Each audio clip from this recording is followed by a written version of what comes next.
Somewhere in your morning routine, there's a window that most doctors never talk about. Not because they do not care, but because the average clinical appointment moves too fast, covers too much ground, and leaves almost no room for the kind of conversation that could genuinely change the direction of your health. What you drink in the first 30 to 45 minutes after you open your eyes matters more to your kidneys than almost anything else you will do for the rest of the day. And most people over 60 are getting it completely wrong without ever knowing it. Here is the number that tends to stop people mid-sentence when they hear it for the first time. Right now, nearly 9 out of every 10 people living with chronic kidney disease have no idea that anything is wrong. No pain, no swelling, no dramatic symptom that sends them running to a clinic. Their kidneys are losing function gradually, quietly, month after month, while their morning feels completely ordinary. Coffee, maybe a pill or two, a glance in the mirror, out the door. My name is Dr. Marcus Webb. I am a kidney specialist, a nephrologist, with more than a decade of clinical experience working with patients across every stage of kidney disease, from the earliest silent signs all the way through to dialysis management and transplant evaluation. And in all those years, the pattern I keep seeing repeated is this. By the time a patient walks through my door and we run their numbers, they have already lost a meaningful portion of kidney function that the body simply cannot rebuild. Kidneys are not like skin. They do not regenerate. Damage done is, in most cases, damage permanent. But here is the part of this conversation I need you to hold on to. What you choose to drink in the early morning, before the caffeine, before the food, before the noise of the day takes over, has a direct, documented, measurable effect on how well your kidneys filter, how well they protect their own delicate internal structures, and how successfully they hold on to the function they still have. There are 4 specific drinks rooted in published clinical research. For drinks that require no prescription, cost almost nothing, and can be prepared in your own kitchen in minutes. Most people have never been told about all 4. And the third one surprises nearly everyone who hears it for the first time. But before we get there, you need to understand what is actually happening inside those 2 organs sitting quietly in your lower back right now. Because without that picture, the drinks will not make complete sense. Most people think of organ disease the way they think about a broken bone. Either something is clearly wrong or clearly not. Either you feel sick or you feel fine. The idea that your kidneys could be operating at 50 or 60% of their capacity while you feel completely normal is genuinely hard to accept. But that is exactly the nature of chronic kidney disease. It is not an event. It is a slow, invisible erosion happening over years, sometimes decades, before a blood test catches it. Your kidneys are doing something extraordinary every single day. They filter roughly 200 liters of blood in a 24-hour period. Every day, 200 liters. They extract waste products, excess fluid, metabolic byproducts, medications your body has already processed, and minerals that would otherwise accumulate to dangerous concentrations. They regulate blood pressure. They trigger the production of red blood cells. They activate vitamin D to protect your bones. These are not passive organs. They are among the most continuously active, metabolically demanding organs in the entire body. And after 60, the natural aging process is already making their job harder. Blood vessels inside the kidney gradually stiffen with age. The microscopic filtering units called nephrons, and you are born with roughly 1 million of them in each kidney, decrease in number with every passing decade. This is not disease. This is biology. But what it means is that the margin for additional stress becomes significantly narrower.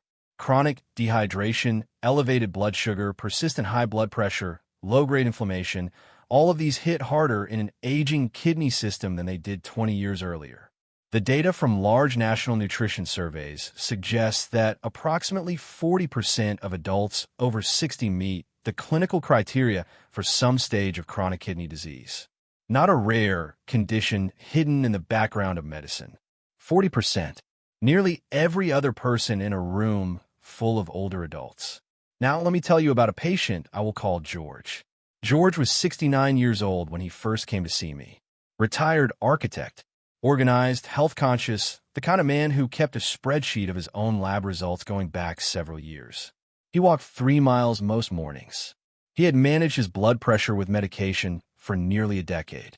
He cooked at home, limited his red meat, avoided processed food almost entirely.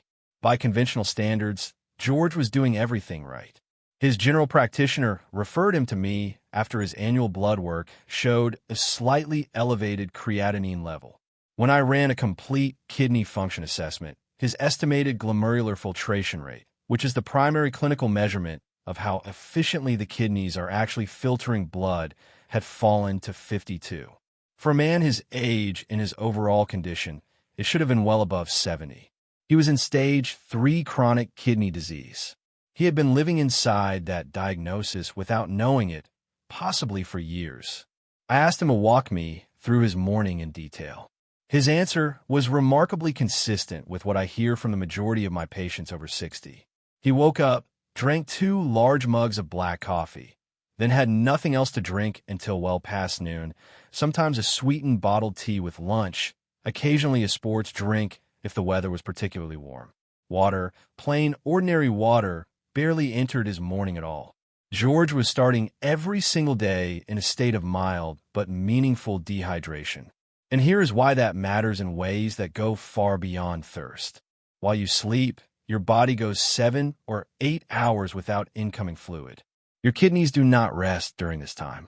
They continue filtering blood, producing urine, regulating the internal chemistry of your body through the entire night. But without incoming water, they progressively concentrate urine more and more aggressively as the hours pass. Blood becomes slightly thicker. Waste products that need to be diluted and excreted accumulate in higher concentrations. Uric acid builds. Creatinine builds. The small mineral particles that eventually cluster into kidney stones have every environmental condition they need to begin forming.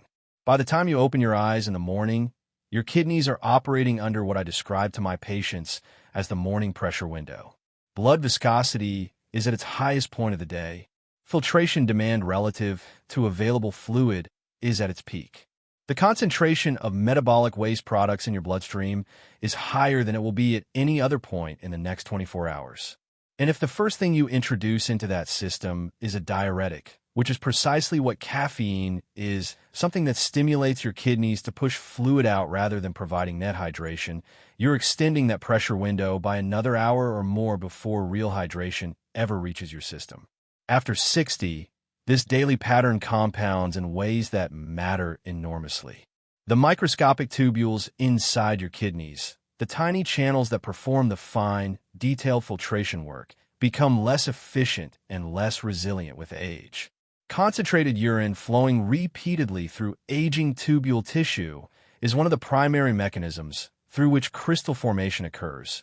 Tubule damage accumulates, and glomerular filtration rate declines year over year.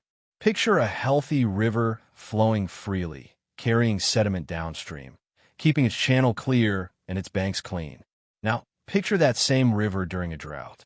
It slows. It concentrates everything it carries. Sediment settles. The riverbed itself begins to erode.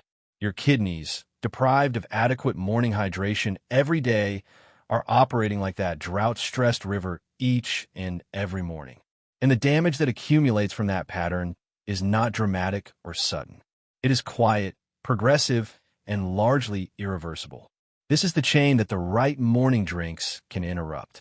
Each of the 4 works through a distinct biological mechanism. Together, they address the morning pressure window, crystal formation, oxidative damage to tubule tissue, and bacterial protection of the urinary tract. Let's go through each one carefully. The first drink is warm lemon water. Half a fresh lemon squeezed into a glass of warm water, consumed before anything else touches your lips. The reason this drink earns the first position is not simply that lemon is a healthy food. The mechanism is far more specific than that. Lemon juice is among the richest natural dietary sources of a compound called citrate. And citrate performs a precise, documented function inside your kidney tubules that almost nothing else replicates. When waste products in your urine, particularly calcium and oxalate, begin to cluster together, they form microscopic crystals. Those crystals grow over time into kidney stones. But even before they reach detectable stone size, those microcrystals are grinding against the delicate inner walls of your kidney tubules, triggering inflammation, causing scarring, and degrading filtration capacity. Citrate binds directly to calcium ions in urine and prevents that initial clustering from beginning. It is a natural inhibitor of crystal nucleation.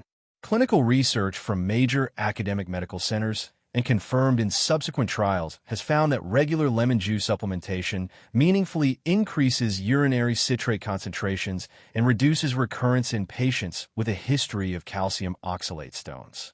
Major kidney health organizations now formally acknowledge lemon water as a preventive tool for stone-prone individuals. The preparation matters. Squeeze half a fresh lemon into warm, not cold, not boiling warm water. The temperature matters because warm water is absorbed more quickly into your system. Drink it before your coffee. That timing matters because morning urine is at its most concentrated and most acidic, which is exactly when citrate's protective role is most critical. One firm caution: do not add sugar or honey.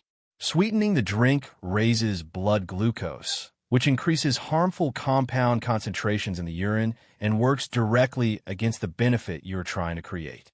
The second drink is plain water, but the timing and approach matter far more than most people realize. This is where I need to push back against something I hear constantly. Most people drink water reactively, meaning when they're already thirsty.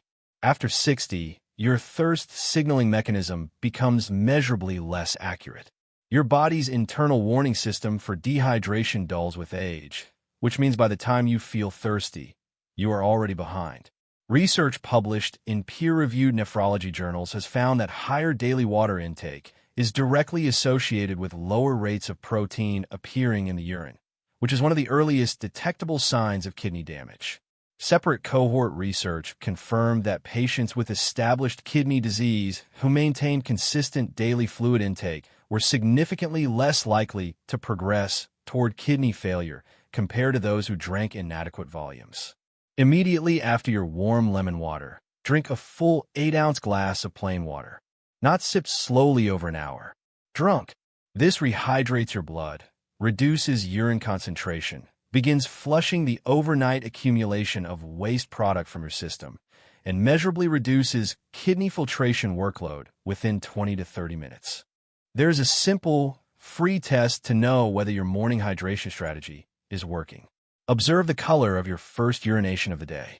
Dark yellow means your kidneys are overworked and underfueled. Over 2 to 3 weeks of consistent morning hydration, that color should shift to a pale, clear straw yellow. That color is your kidneys telling you they have what they need to do their job well. The third drink is unsweetened green tea, brewed from actual leaves or whole leaf bags, and this is the one that produces the most visible surprise in my patients when I explain the science behind it. Green tea contains a category of antioxidant compounds called catechins. The most thoroughly studied and most biologically active among them is a compound abbreviated as EGCG. This compound does something inside the kidney that no other commonly consumed beverage compound does. It directly inhibits the nucleation process, meaning the earliest stage at which mineral crystals begin to form inside kidney tubules. Multiple laboratory studies have confirmed that EGCG prevents calcium oxalate crystals from forming and, critically, prevents them from adhering to tubule walls. That adhesion step is the one that causes the tissue scarring and the gradual loss of filtration capacity that accumulates invisibly over years. Beyond the anti-crystal effect, green tea's anti-inflammatory properties work against the chronic low-grade inflammation that drives kidney function decline in aging adults. A large-scale research analysis using a method designed to establish causal relationships rather than just associations found a direct link between regular tea consumption and better kidney function outcomes. A prospective cohort study following middle-aged and older adults found that consistent green tea intake was associated with meaningfully reduced rates of kidney stone development. The preparation detail that changes everything. You must brew it yourself from actual tea, not by pre-bottled green tea drinks from a store. Bottled green tea products almost universally contain added sugar and have extremely low catechin content due to industrial processing. Brew 1 cup using water heated to around 80 degrees Celsius, not fully boiling. Boiling water significantly degrades EGCG. 1 cup in the morning is the dose that the research supports as optimal. 2 cups is acceptable. More than 2 in older adults with any degree of kidney compromise adds unnecessary caffeine load without additional benefit. The 4th drink is pure, unsweetened cranberry juice, diluted. 2 ounces of pure cranberry juice added to 6 ounces of plain water. Cranberries contain compounds called proanthocyanidins, and these molecules do something structurally fascinating. They prevent bacteria, primarily the strain responsible for the vast majority of urinary tract infections, from adhering to the walls of the urinary tract. They do not kill bacteria. They alter the surface chemistry of the urinary tract lining so that bacteria simply cannot grip and colonize. This matters for kidney health in a way that is frequently underestimated. Recurrent urinary tract infections, particularly in adults over 60, are one of the most common and least discussed contributors to kidney damage. Each infection that reaches the kidneys causes scarring. Repeated infections, repeated scarring. And that scar tissue never recovers. Protecting the lower urinary tract from repeated bacterial colonization is, in a very direct biological sense, protecting kidney tissue from cumulative damage. A comprehensive systematic review and meta-analysis published in a leading European urology journal in recent years confirmed that cranberry-derived products meaningfully reduce UTI recurrence in susceptible populations. For women over 60 who face the highest statistical risk of recurrent urinary tract infections, this protection is clinically significant. 1 firm warning: it must be pure, unsweetened cranberry juice, not cranberry cocktail, not cranberry blend, not any sweetened cranberry product. Those beverages contain so much added sugar that they actively worsen kidney health by elevating blood glucose and increasing urinary calcium concentration. Pure, unsweetened cranberry juice is intensely tart, which is exactly why you dilute it. 2 ounces in 6 ounces of water delivers the proanthocyanidin concentration supported by research without sugar overload or excessive potassium.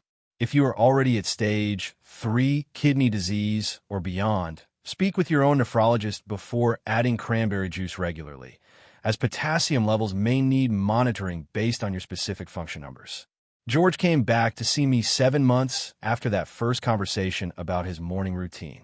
His glomerular filtration rate had moved from 52 to 59. His creatinine had come down. Urinary protein had returned to normal range. He was no longer moving toward dialysis. He was moving away from it.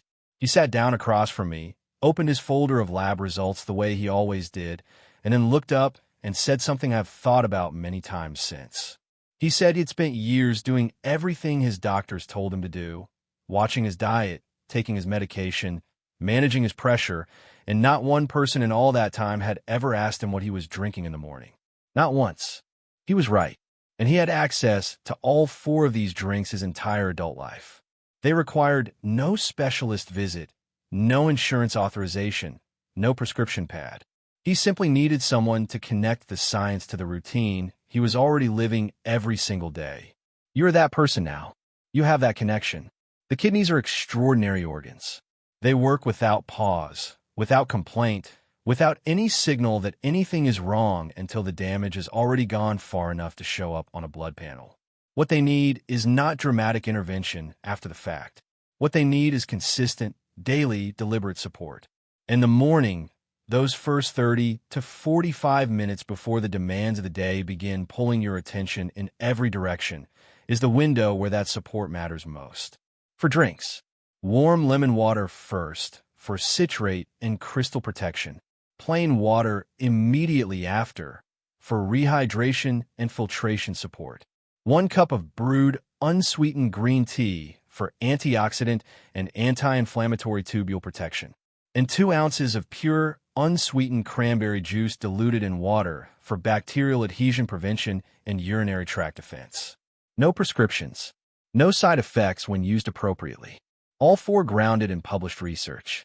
All 4 available in your kitchen tomorrow morning. Everything shared here is based on clinical research and professional experience in nephrology. But your situation is personal.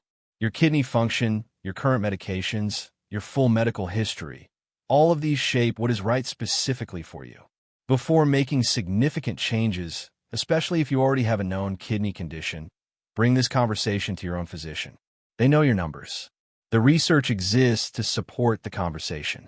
Together, you and your doctor can build a morning routine that actually works in your favor. Take care of those organs. They have been taking care of you every single day without ever asking for anything in return.